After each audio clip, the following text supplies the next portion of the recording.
So over the past week, me and the missus have been watching Clarkson's Farm. Lovely series. It really goes to show the hardships that British farmers have to face.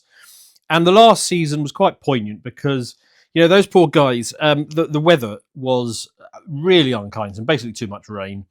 And they really struggled to make it through the year. Now, of course, Clarkson himself is fine because he gets millions or whatever he gets from Amazon. But the rest of them aren't like that. And the most heartbreaking thing about watching Clarkson's Farm was that you knew that after they somehow managed to get through this, they then had the Rachel Reeves tax assault on them coming that's going to be in the next season that, of course, hit farmers very hard. And there are many reasons why we might not like Rachel Reeves, but, we got some new numbers out that I wanted to talk about. Of course, the other thing, of course, is pubs. Clarkson is in the process of buying a pub, and one of the interesting things about that series is that he had his pick. Everybody that he spoke to was jumping at the opportunity to try and sell their pub to him because of the Rachel Reeves assault. And new numbers that we've got a couple of new numbers. The main one is a provisional look at the job situation, and Wolf here makes the point very well. Britain has lost 276,000 jobs since the budget. And you can tell it's the budget because, look, here's a nice little chart for you that shows you this was the job situation, the monthly change in payroll. Blue is good. And then the budget happened, and immediately you can see the absolute fall off there. Now, I said this right at the time when it happened. It was going to lead to job losses. It was going to lead to people either losing their job or not getting a pay rise. In fact, it's going to be both of it, isn't it? It's going to be people who they've already got, who they decide they actually need or don't want to get rid of, are just not going to get a pay rise. And jobs that would have been created are not being created because what Rachel Reeves did was she increased the taxation that employers pay on their employees. It's very simple. If you want more of something, you subsidise it. So, for example, what do we subsidise in this country? Let's say you turn up in a boat, right? You're going to get transported to a hotel and given benefits. So and then you'll be given indefinite leave to remain, and you'll be given social housing. So we massively, massively subsidise foreigners coming into the country, and in return we get lots and lots of more of them. What do we tax heavily? Jobs. And then we get less of them, as you can see quite evidently here. What else do we tax heavily? Being young and having children.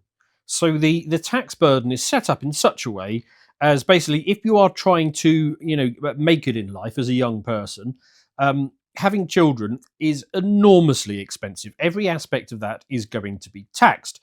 However, if you're old, or an immigrant, then of course those things are subsidised very heavily. The biggest areas of spending, of course, is going to be the NHS and pensions, with welfare being shortly behind those big two. And as a result, being old is heavily subsidised. Being young and trying to have children is heavily taxed, and so therefore UK birth rates are absolutely plummeting, and the response is to subsidise immigration. A very unfortunate situation indeed. Now, let's look at my next link on here. Oh, this is Burnside. He says it quite well. Difficult to really put into words what a catastrophic mess Reeves is making of the labour market. So, yeah, look, this is those numbers split down. So accommodation and food services, so sort of pubs, hotels, that sort of thing, of course, absolutely smashed by the ridiculous COVID lockdowns. A huge number of jobs have come out there. A whole range of, at the top, and then we've got a whole bunch of people who actually do stuff, manufacturing, construction. I think he said it here. Yeah, we're losing 40,000 fewer construction workers. So Labour are telling us they're going to go and build houses for young people because young people are rightly annoyed, and they bloody well should be. And yet we're going to do that having lost 40,000 construction jobs. What is up? Education is up. Okay, so the state propaganda can be drilled more into people. And health and social work. Okay, well that's good. That's up. So that's another avenue of welfare is going up. Rather unfortunate figures indeed. Burnside, however, did manage to find one sector that is growing quite nicely, and that is the state. So what do we got here? There were 615 million employees in the public sector in March 2025, up 7,000 compared with the previous December, or up 35,000 on the previous year. Right. So we need an extra 35,000 people working in the public sector, do we? Central government now has 4 million employees. 4 million employees. And of course, we need to be taxed heavily in order to support the size of the state. Now, let me click on that. I then sort of put out, this because I follow these numbers. So I saw the Burnside tweet and the Wolf tweet, and I thought I'd better put something out. So I just updated people, just as a reminder. In 2020, before all the COVID nonsense, the British state was getting by with 650 billion of taxes. Still a big number, right? 650 billion. Now, 5 years later, it needs 1.1 trillion. Now that is a 70% increase in taxation in 5 years. A combination of a disastrous Tory government, a completely inept and out of her depth chancellor, and of course the madness which was COVID lockdowns. Now, I mean, COVID lockdowns, as you may well know, that's where I kind of first came into the scene. I was just doing my own thing before that. And it was just obvious how utterly ruinous and disastrous shutting down the economy for a period of a couple of years, absolutely ruining small businesses. A lot of the people who are losing their jobs, they're losing it from small and medium-sized businesses, which is actually the lifeblood of the country. Most people are employed by small and medium businesses.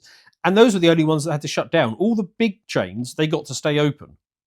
All the ones that are very biddable to the government agenda, they got to stay open. But all the small and medium businesses where people actually work, those were utterly devastated.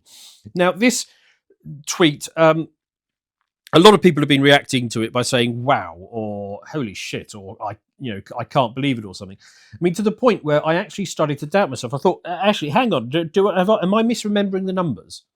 Am I getting this wrong? Is it can't be 1.1 trillion. It can't really have gone up 70% in just 5 years. So I double checked myself, and went to the House of Commons library, and yep, there we go. Yep, tax public sector current receipts was just it's a billion under 1.1 trillion, but yeah, it's 1.1 trillion. An extraordinary amount of tax. And as one of our subscribers pointed out, at the height of the British Empire, the British government employed around 40,000 people globally. We were able to run the British Empire on 40,000 people, and we now have in Westminster and London alone, we got 513,000. Right. How does that work? This is insane. What a complete and utter mess. I think I'm going to have to do a Brokenomics, and I think what I'm going to do is, I've started playing around with this. I'm going to put together a financial model of the UK going back to the 1980s, and I'm going to say, what if in the 1980s we brought in a hard cap take cap of 20% of GDP? Could never go higher than that.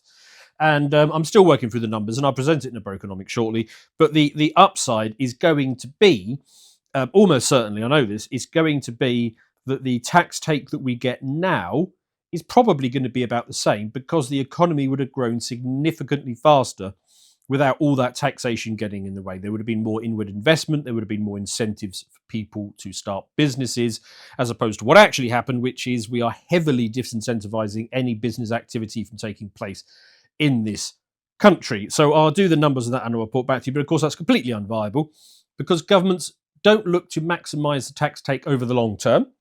They don't look to maximize the prosperity of the country. What they do is they try and maximize the tax take that they're going to get while they have jobs and while they need to win the next election. It is unfortunately looking like that democracy is just fundamentally incompatible with prosperity, for the simple reasons that the American founding fathers suggested right back at the beginning of the American experiment, which is to say that once people realise that they can vote themselves free money, once government criminals realize that they can win elections just by robbing from the future in order to give freebies to the great hordes in order to get them to vote the right way, it's all going to come apart. And what's going to happen to Britain? Well, I tell you what's going to happen is uh, Labour are going to be disinclined to cut, which they absolutely need to do. So instead, they're going to hit us more taxes. Anybody with the means to do so is going to leave. A lot of wealthy people are already fleeing the UK. I'm thinking, why that? Well, I mean, it's my country, so I kind of want to stay. But it's becoming increasingly difficult to justify staying in this country. So all the wealthy people, they're going to get the hell out. And then those of you who, for whatever reason, are left, you're going to get clobbered because the government does not want to cut welfare. It doesn't want to readdress the imbalance between the generations. It doesn't want to put any sort of caps on the NHS. And it certainly doesn't want to stop the in hordes of invaders and giving them free stuff.